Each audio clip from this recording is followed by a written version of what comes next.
Good morning, dear students. Are you ready for today's class? So, in the last class, we discussed about the heart. So, let's move to the next topic, that is pacemaker. Okay, do you know about pacemaker? What do you mean by pacemaker? Yes, we know that the heart is a muscular organ that is made up of some specialized muscles, isn't it? What is the name of that muscles? That is simply called cardiac muscles. അല്ലേ, നമ്മുടെ heart ഒരു muscular organ ആണെന്ന് നമുക്കറിയാം. ഏത് muscles കൊണ്ടാണ് അത് ആ ഒരു ഓർഗൻ ഡെവലപ്പ് ചെയ്തിരിക്കുന്നത്?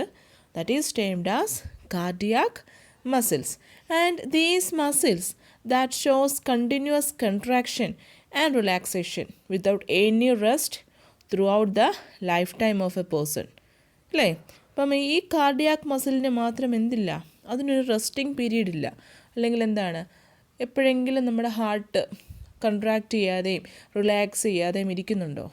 എപ്പോഴും അതൊരു ആ ഒരു സൈമൾട്ടേനിയസ് പ്രോസസ്സ് നടന്നുകൊണ്ടേയിരിക്കും അല്ലേ. അല്ലെങ്കിൽ അതിന് ഇച്ചിരി റെസ്റ്റ് വേണമെന്ന് പറഞ്ഞ് അത് ഹോൾഡ് ചെയ്ത് വെക്കുന്നുണ്ടോ ആ ഒരു പ്രോസസ്സിനെ? ഇല്ല. So it's A continuous process, isn't it? So without any rest throughout the life of a person, and this contraction and stimulus relaxation is a result of an electrical impulse which originated in the node that is simply called sinoatrial, or here you can see SA node. കണ്ടോ നിങ്ങൾ SA node എന്ന് label ചെയ്തിരിക്കുന്നത് കണ്ടോ? അപ്പം ഈ ഒരു contraction and relaxation purpose control ചെയ്യുന്നത് ഒരു ഇലക്ട്രിക്കൽ ഇമ്പൾസാണ് അല്ലേ. ഒരു ഇലക്ട്രിക്കൽ ഇമ്പൾസ് കൊണ്ടാണ് ആ ഒരു പ്രോസസ്സിങ് നടക്കുന്നത്. So that electrical impulse which originated, എവിടെ നിന്നാണ് ആ ഒരു ഇലക്ട്രിക്കൽ ഇമ്പൾസ് ഒറിജിനേറ്റ് ചെയ്യുന്നത്? That is originated from this layer, this region. Which region? Sinoatrial node. It's short form is SA node. അപ്പം ആ SA നോഡിൽ നിന്നായിരിക്കും ഈ ഇലക്ട്രിക്കൽ ഇമ്പൾസിനെ ആര് പ്രൊമോട്ട് ചെയ്യുന്നത്? നമ്മുടെ ഹാർട്ട് പ്രൊമോട്ട് ചെയ്യുന്നത്. That resulted in to the continuous contraction and relaxation of the heart, isn't it? So this node that is located in the upper right corner of the right auricle, that is responsible for the setting the rhythm of the contractions and relaxations of the heart, and simply we said that it is heartbeat അല്ലേ. അപ്പം ഈ സൈനോആട്രിയൽ നോഡാണ്. അതെവിടെയാണ് കാണുന്നത്? You can see it is occurs in the right atria അല്ലേ. Right ഏട്രിയയിലാണ് ഈ sinoatrial node കാണാൻ സാധിക്കുന്നത്. And this is responsible for the heart beat. നമ്മുടെ ഹാർട്ട് ബീറ്റ് അല്ലെങ്കിൽ ഹൃദയമിടിപ്പ് കൺട്രോൾ ചെയ്യുന്നത് ഈ പറഞ്ഞ സൈനോആട്രിയൽ നോഡാണ് അല്ലേ. ഒരു റിതമിക് പ്രോസസ്സാണ്, ഒരു താളമുണ്ട് അല്ലേ.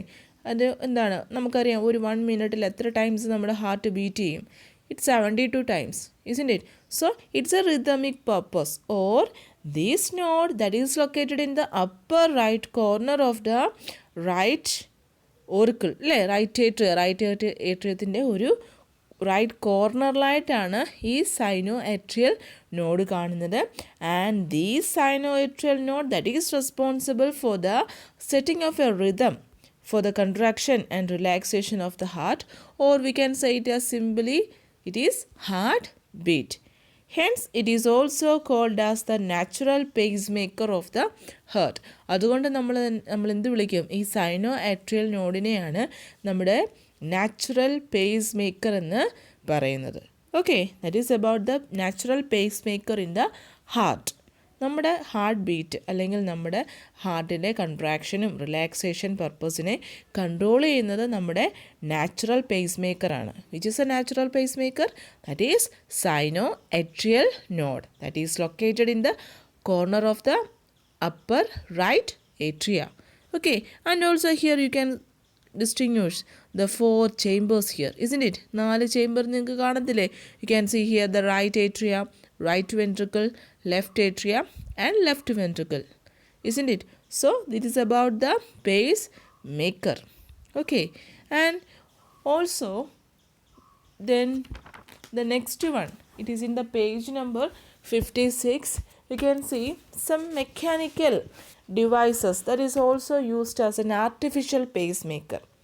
ഓക്കെ, ഈ പറഞ്ഞ നാച്ചുറൽ പേസ് മേക്കറായ SA നോഡിന് എന്തെങ്കിലും ഡാമേജസ് ഉണ്ടായാൽ we can use an or another artificial pace maker four doing this purpose. ഏത് പർപ്പസ്? സിമ്പിളി ആ ഹാർട്ട് ബീറ്റിനെ കൺട്രോൾ ചെയ്യാൻ വേണ്ടി നമുക്ക് എന്ത് ചെയ്യാം? ഒരു ആർട്ടിഫിഷ്യൽ പേസ് മേക്കറിനെ നമുക്ക് നമ്മുടെ ഹാർട്ടിൽ വയ്ക്കാം. So we can say that sometimes a mechanical device that is called artificial pacemaker that is placed surgically in human in their SA node is damaged, or the electrical conduction system of the heart has problems. ഇപ്പോൾ നമ്മുടെ natural pace മേക്കറായ SA നോഡിന് എന്തെങ്കിലും ഡാമേജോ അല്ലെങ്കിൽ അതിന് electrical conduction എന്തെങ്കിലും ബുദ്ധിമുട്ട് വരുവാണെങ്കിൽ അതിന് പകരമായിട്ട് നമുക്ക് എന്ത് ചെയ്യാം? ഒരു സർജറി കൊണ്ട് നമുക്ക് എന്ത് ചെയ്യാം? ഒരു ആർട്ടിഫിഷ്യൽ പേസ് മേക്കറിനെ അവിടെ പ്ലേസ് ചെയ്ത് നമ്മുടെ ഹാർട്ട് ബീറ്റ് അല്ലെങ്കിൽ ആ ഒരു പ്രോസസ്സ്, ആ ഒരു റിതമിക് പ്രോസസ്സ് ഡൺ ചെയ്യാൻ നമ്മുടെ ഹാർട്ടിനെ ആര് സഹായിക്കും? ആർട്ടിഫിഷ്യൽ പേസ് മേക്കേഴ്സ് സഹായിക്കും. Okay, so that is about the artificial pacemaker. Okay, clear?